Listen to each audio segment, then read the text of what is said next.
On today's episode, is the elbows up mentality costing us a deal with the United States? Is Mark Carney just a different face and the same old strategy? And has the political landscape shifted so much that the Liberals could win a massive majority? It's all coming up right here on the Radical Center.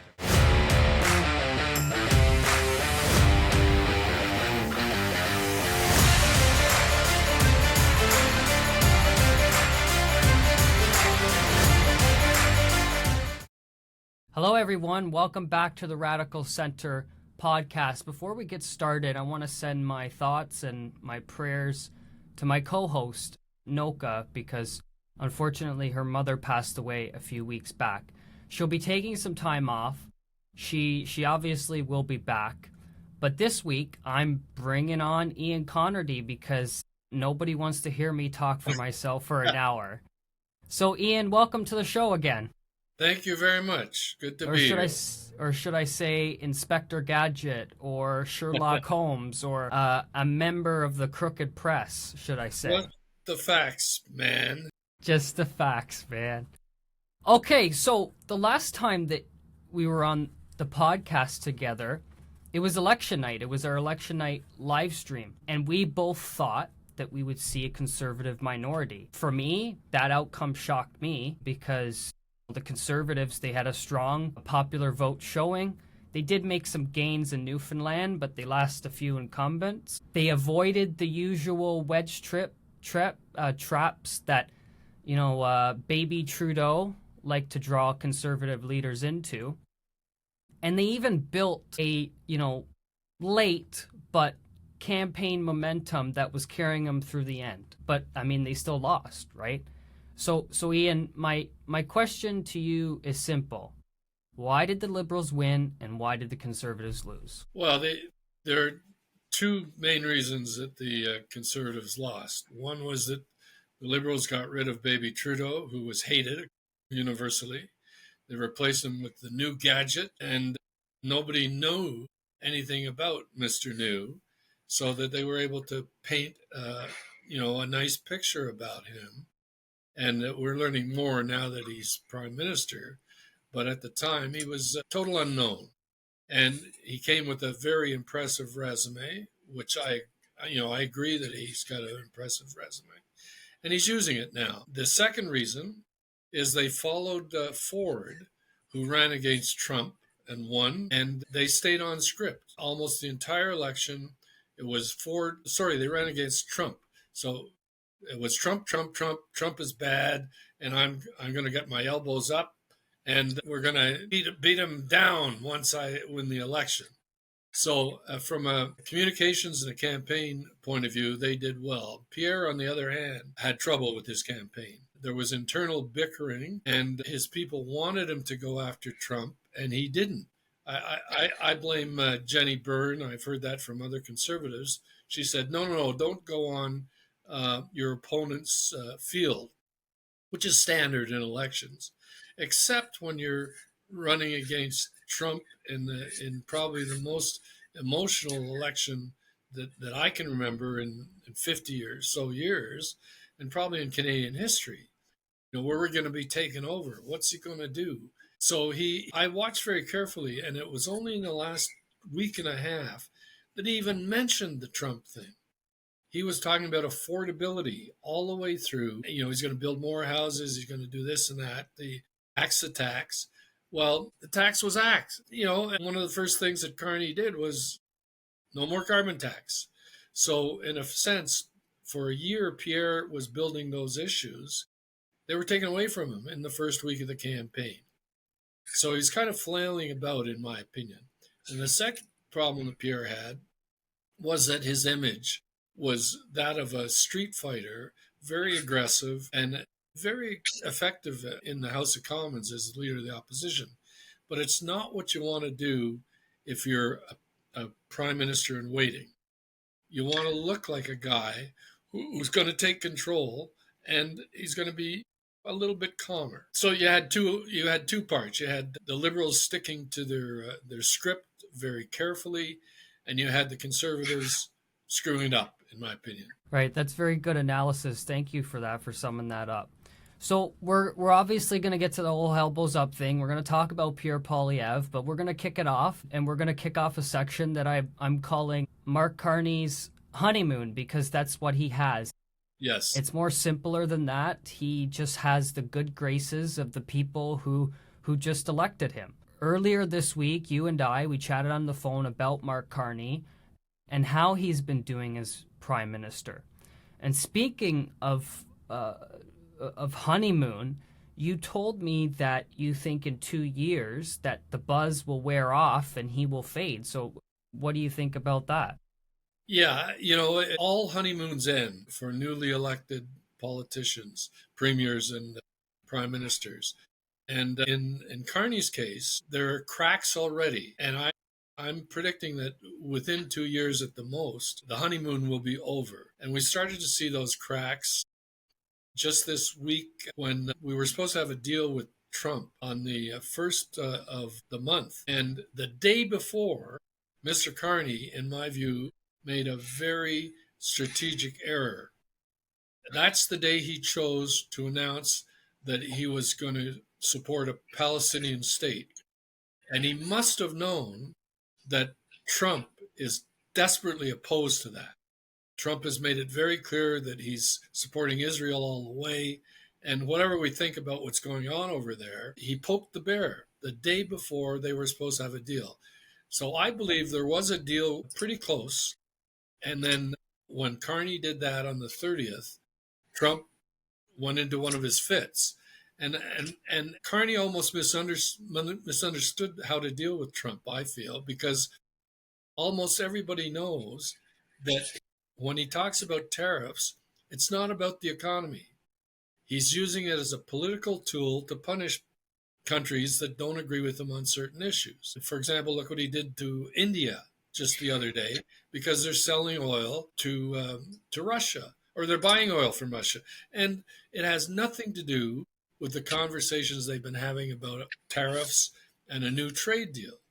And he's done that over and over with different countries. And when he raised the tariffs on Canada to 35%, he said fentanyl was the problem.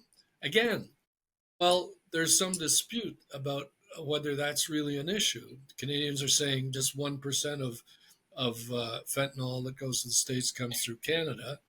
And Trump is pretending that it's a much bigger issue. Well, we don't know the truth. Perhaps the FBI and the border security in the States have more evidence than we do about the fentanyl going through non-border points.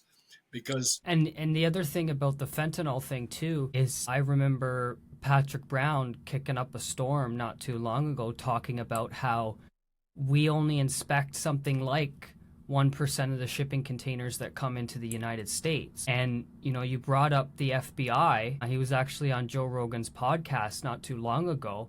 And what he said is what China is used to do is they tell the truth when they say they don't manufacture the fentanyl. They just import the precursors into Mexico, from Mexico into the United States.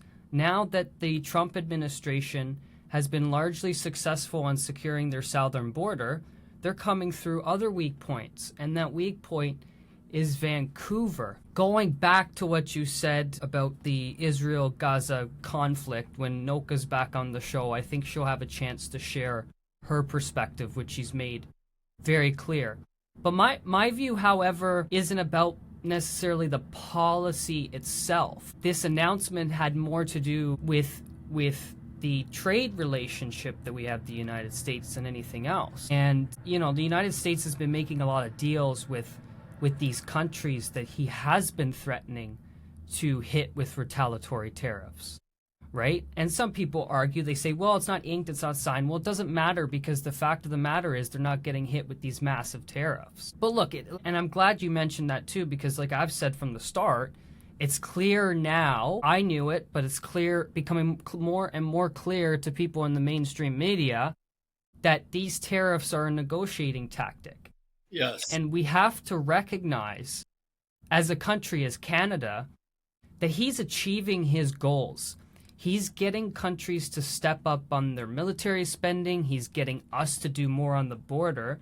and he's fixing long-standing trading issues that the United States has had with other countries. And this is not just a Trump problem.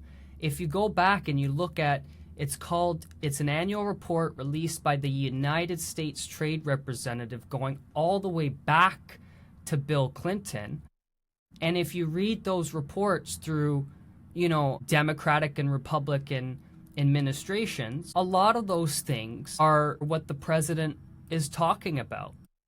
And I agree with you. I think we were so close to a deal, but because Carney wanted to be elbows up and I'm standing up for Canada, he's decided that he's gonna, not just the Palestine announcement, but he's doing other things like the digital services sales tax. Yes, yeah. Trump basically called him and said, hey, you got to get rid of this. And Trump said no. The U.S. was looking for a 30-day extension, and Carney said no.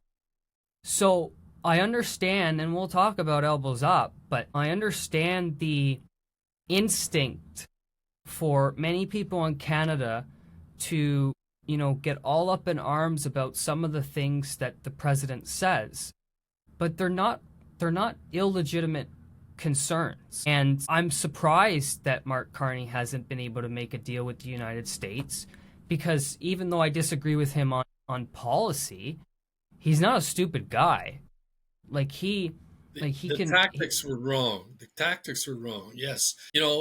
Carney, he's used to the boardroom where you do it very carefully and quietly. To me, he's a typical CEO of a company, and you and I have probably dealt with them. They're very different from politicians. They have, people around them, accountants and people who are not screamers and shouters. Well, politicians usually have caucus and cabinet ministers who have no experience in negotiating or in being calm in a business relationship. And Trump is one of those. Yes, he's a businessman, but he's also a screamer who always gets his own way, or always has. And the art of the deal is all about creating chaos and then getting the other side on edge and then coming in with a deal that both can agree with. So in other words, he'll say, okay, it's going to be a 50% tariff. Then he sits down and he says, okay, what about 15%? And the other side says, oh, thank God it's not 50.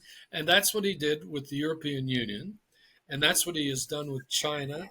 And that's what he's doing with other countries. But for some reason, he hasn't done it with Canada. And I think it's because of the missteps by Carney and not understanding how to deal with them. Right. So that's great insight.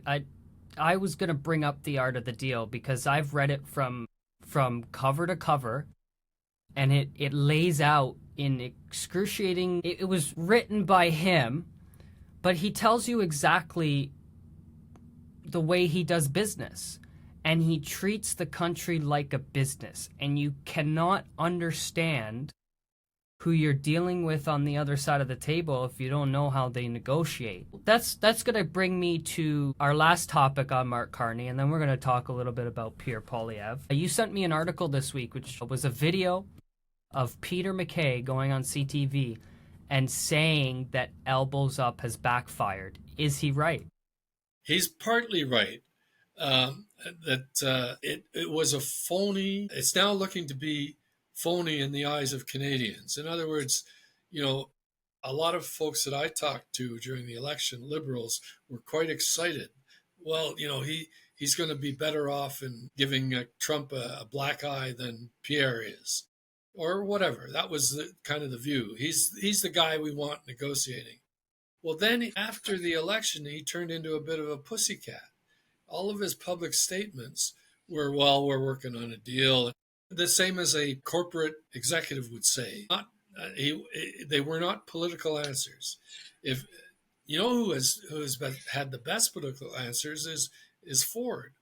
And in fact, again this week, Ford looks like he's the groin kicker for Mr. Carney. In other words, he's the bad cop, and Carney is for some reason playing the good cop. Well, no, if you're prime minister in this kind of a crisis that you said was there, you cannot pass over the bad copness to a premier. Right. That's great insight. Well, before I get into why I think the elbows up is a failed slogan, I need to explain why I'm so adamantly against it. A few years ago, I, like many other people, had to admit that I was wrong on some big issues. Yeah. You know, during the pandemic, I bought into that stronger together rhetoric. I put party aside, I got the jab, and I waved the Ukrainian flag.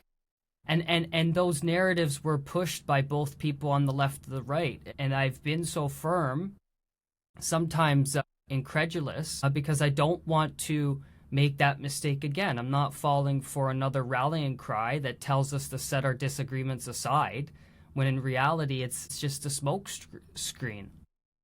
Here's the took a real hit with, because we're now learning it's unraveling, and it was, you got to do it, you got to do it. I didn't.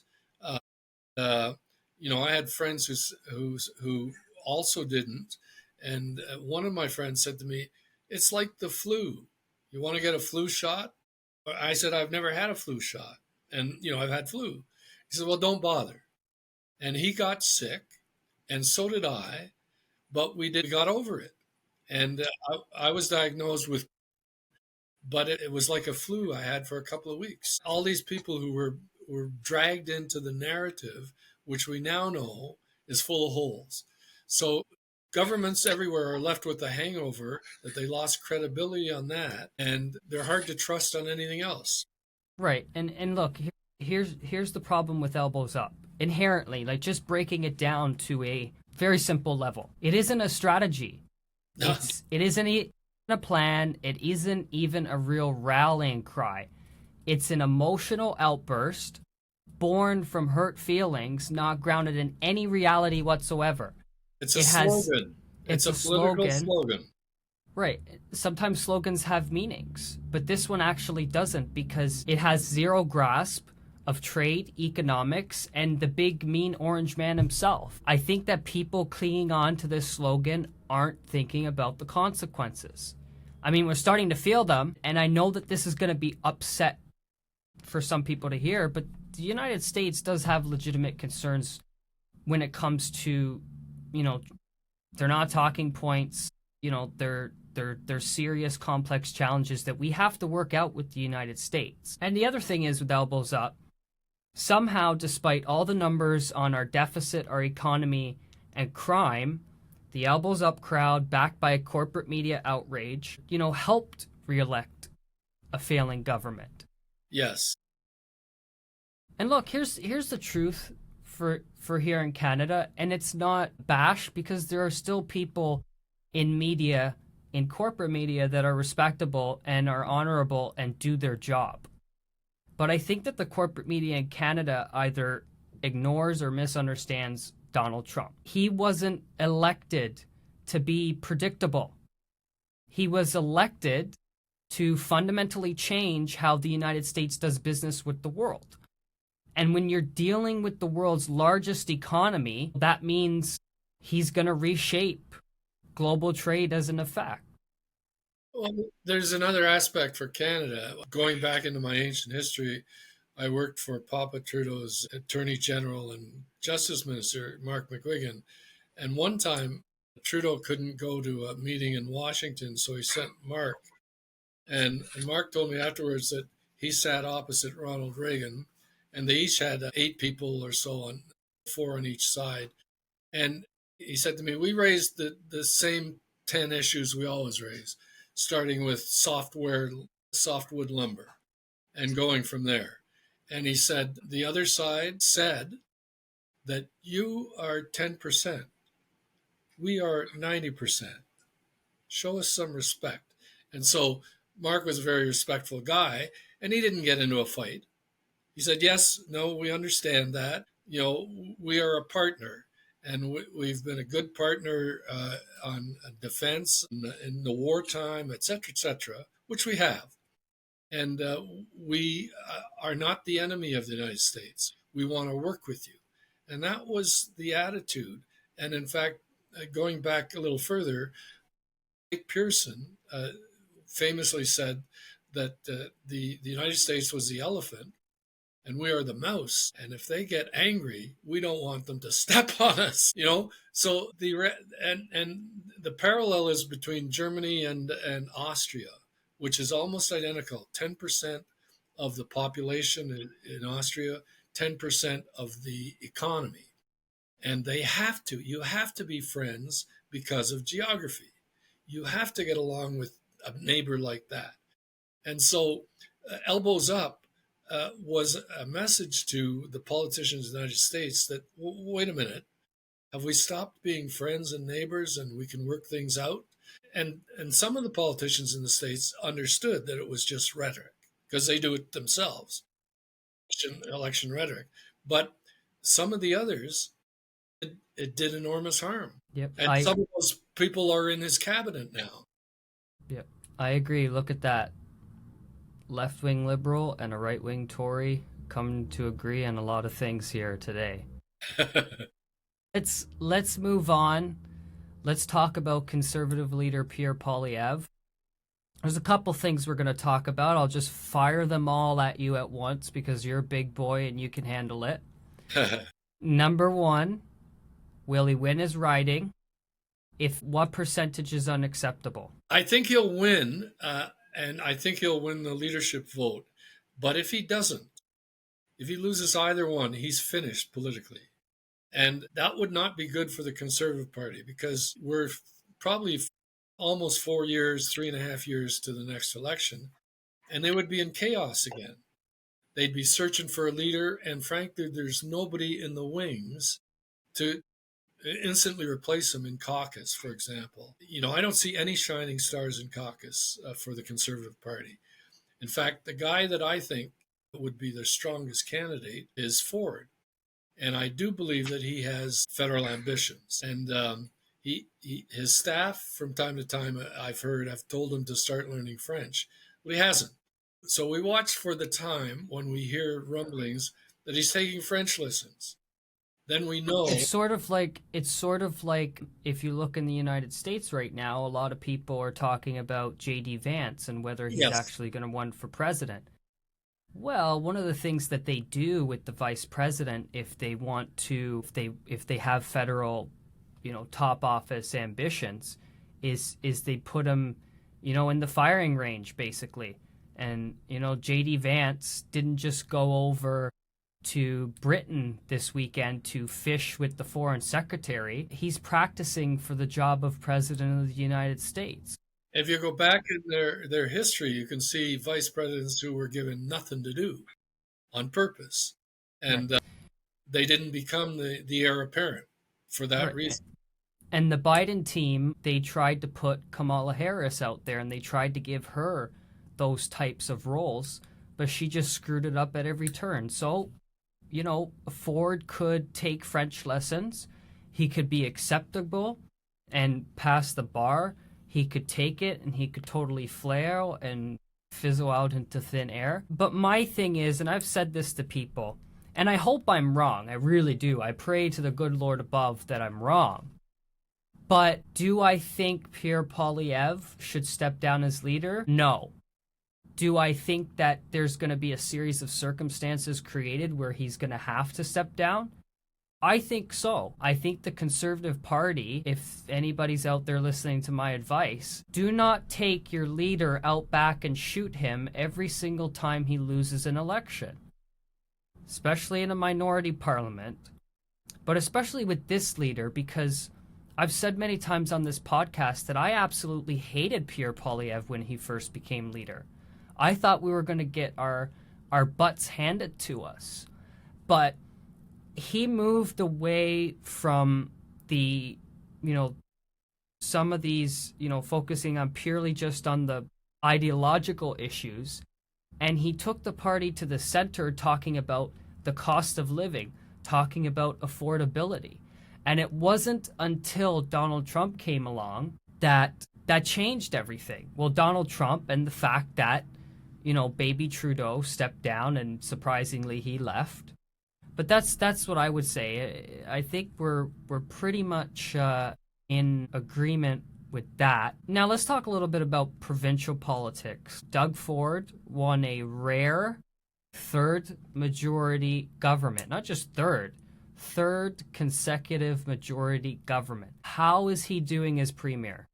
Well, first on that, I did some research today, and in all of Ontario history, only three other premiers have won three majority governments, and all of them were conservative.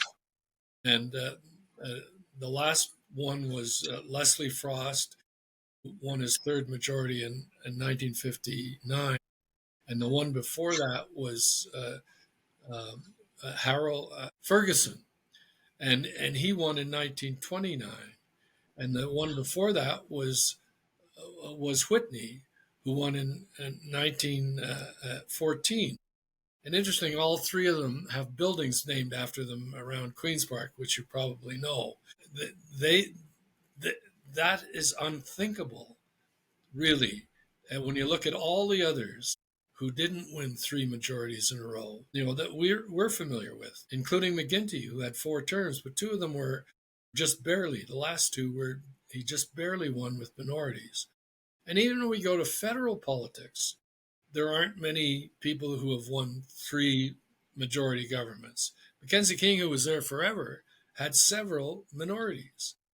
Pearson had minorities. Diefenbaker had, so it's quite an achievement, and you can't sneeze at that. So the other thing I think about Ford is that he created a national profile in the last provincial election. He was more of a fighter for Canada than lame duck Trudeau.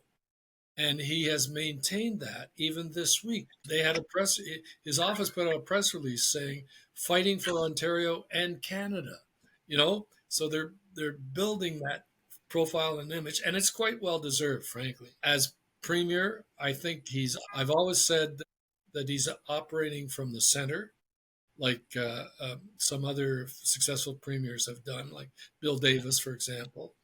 And some of my liberal friends have even said, if you look at his budgets, he's a liberal.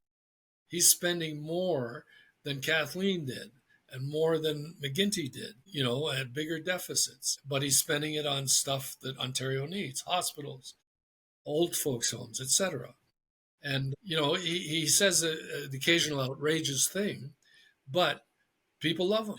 Liberals I talk to are very happy with, on the converse, they're not so happy with Crombie. Right. And that's funny that you mentioned that about Ford, because there are days where I'll be sitting there and I'll be screaming at the TV saying, try and keep the swearing down. But what the hell are you doing, man? You crazy, you crazy lunatic. And then the next day he'll swallow a bee, or he'll say something funny like this guy's a few fries short of a Happy Meal.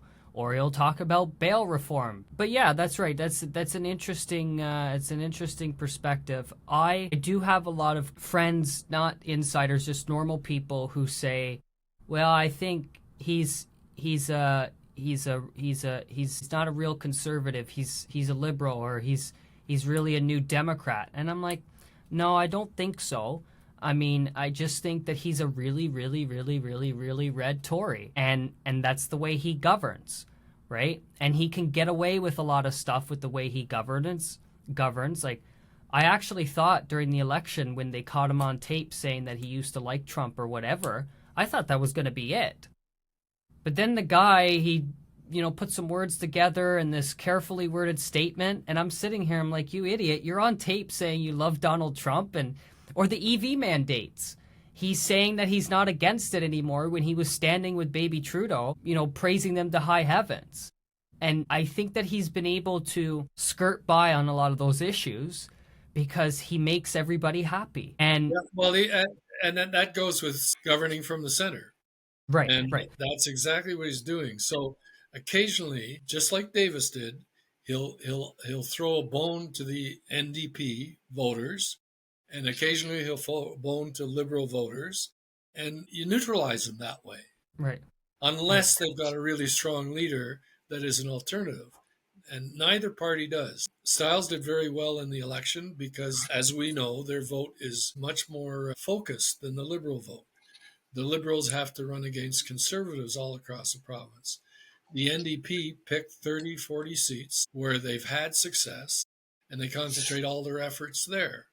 And so the other people aren't going to win those seats, you know? Right. And the other thing is, too, with Bonnie Crombie, I think the only reason why she didn't win her seat is not necessarily because she's unpopular, or I wouldn't even say that the voters rejected her, but I think it was Patrick Brown. I think that was the sole reason. I think that was the sole reason that she didn't win her seat, because I've seen Patrick Brown. If you've ever been in a room at a community event with Patrick Brown, it doesn't matter how big or how small the venue is. Number one, he can fill a room packed full of sardines. Number two, the way that people just surround him and engulf him and, Patrick, we love you. Patrick, we want a photo with you, is just something that I've never seen for somebody who, and no offense to my former city, but he's a big fish that went to a little pond, and because of that, he's been largely successful. So the question is Bonnie Crombie going to stay on as leader, or does she have to exit stage right? She wants to stay on, and she's going to win 50% plus one. And Nate Erskine-Smith is saying that's not enough. It should be 2/3. But so what? He's on the sidelines, and he took a while to jump into this contest. He was hoping to get his job back with Carney, and whatever happened, he was dumped. Even though, I talked to him during the election, and he was telling me what they were going to do on housing. Well, it wasn't 500,000 houses. They were going to aim for 400,000, blah, blah, blah. And it went on. And he was the minister during his re-election, and he had no inkling that he wouldn't continue that. Now when he was dropped, he didn't turn right away to the provincial, because a lot of people were calling him saying, you came a strong second, and he dithered for a couple of months. But by then, Crombie was out with her people winning delegates. So yes, she will win the vote, and it won't matter if it's 50% plus one. However, she's wounded, and the Liberal Party is split. I was there when she was elected, and she was supposed to win on the first ballot easily. She won on the third ballot, and Nate came very close, which wasn't supposed to happen. And you could tell on the floor talking to people that there was a lot of not Carney, not Bonnie vote. And a lot of people wanted someone else. And there's a lot of talk about Bonnie having hooked up with the parasites, Don Guy and all the guys who have been running the party for 15 years or so. And they were all running her election campaign. And that was one of the biggest issues that the other two candidates were raising. Well, they're still there. She told me during the leadership that, yes, they were good operatives, good at winning leaderships, but as soon as the election was over, they would be gone. Well, they're not gone. And the people in the party know that. The people who distrust, they wanted new people behind the scenes. They didn't get that. So Bonnie has made her own problems, and the election was very badly run, in my view. On the kickoff, on the 6 o'clock news, on the first day of the election, you had Ford at an auto plant with workers behind him, a whole bunch of workers. And they had Stiles at another union event with a bunch of workers in their uniforms behind her. Bonnie was in Toronto at a subway stop with 4 people. And then her executive vice president of organization for the party gave an interview after the election saying they were surprised that there was an election. Well, if they were surprised, they were the only people in Ontario, because Ford was saying for months, I'm going to have an early election. What they did was they read the Toronto Star, Brian Lilly, right before the election was called. He said, don't be surprised if there's no election. That's probably what happened. But, it's going to be interesting to see. The problem the problem for the opposition is that they're split. The problem for the Liberals is they're gunning for government when they just got their party status back. They need to get to official opposition before they can do anything like that. What they should have done is they should have fought the NDP in downtown Toronto, because there were vulnerable incumbents. If you poured all of your money into downtown Toronto and these, Ontario Liberal NDP seats, then they probably would have done better. But They needed a I think beachhead, and they don't have one. exactly. They've got 8 seats up in the Eastern Ontario near Ottawa, and they got 8 seats in Toronto, basically, or 7, but they didn't create, and Mississauga should have been.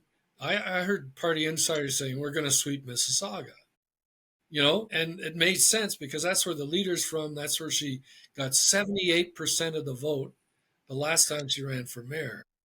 But the organization was not there. When you have the vice president of organization saying they were surprised there was an election, that tells you what the team behind her was like. And now here's another issue I'll raise. It has to do with her age. Bonnie is 65 years old now. At the next election, she'll be 68. Nate Erskine-Smith today is 41 years old. Who would you think can rebuild the party to double the number of seats from, say, 15 to 30? Because they're not going to win the election the next time, no matter who the new Conservative leader is. Or imagine if Doug Ford runs for a 4th time and forgets about his federal ambitions. He'll win again. He's that popular, and he's done a pretty good job to satisfy Liberal voters. So you can't expect she can't expect that the next All right. it has to be rebuilt. And so the question is, who can rebuild it, and who's around for the long term? Well, there you have it, folks. Who can rebuild the Ontario Liberal Party? Look, we're going to end it there. I really thank you for coming on, Ian, and thank you for making sure that I'm not just talking to myself for an hour, because that's just boring. Nobody wants to do that. But we'll wrap it up there. Hopefully we'll talk about it. Maybe you could come back next week if you're not sitting on a beach and somewhere tropical. Counting all my money. Counting all your money. But yeah, thanks you so much, Ian, for coming on. All the listeners out there, thank you if you're still listening. Thank you for listening.